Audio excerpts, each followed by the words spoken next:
আসসালামু আলাইকুম।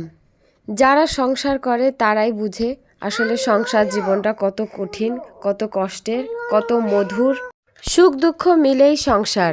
তবে এ সংসার একদিনেই গড়ে ওঠে না। স্বামী স্ত্রী দুজনের জন্যই সংসারটা গড়ে ওঠে।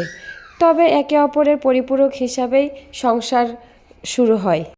কখন যে 5টা বছর পার হয়ে গেল কিছুই বুঝতে পারলাম না। তবে এ 5টা বছরে অনেক কিছুই শিখেছি। যে মানুষ আগে ডিম ভাজতে পারতো না, আলু ভর্তাটাও কখনো করে দেখেনি, সে মানুষ আজকে অনেক কিছু শিখেছে, অনেক কিছু করতে পারে। সে এখন সংসার করছে, 2টা বাচ্চা সামলাচ্ছে।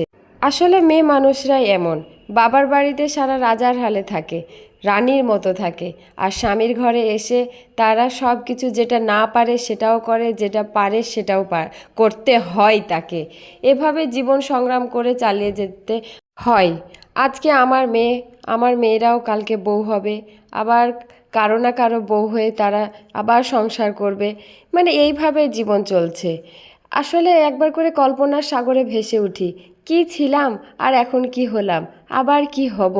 হায় রে দুনিয়া, মানুষ কত পরিবর্তনশীল।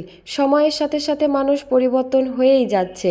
আজকে আমি এখন এরকম হয়ে আছি, কালকে আমি শাশুড়ি হব, কালকে আমি বৃদ্ধ হব। আচ্ছা যাই হোক, অনেক কথাই বললাম। তবে আমার পায়েসটা রান্না করলাম, কেমন হয়েছে আপনারা অবশ্যই জানাবেন। এই যে আমার ক্ষীর।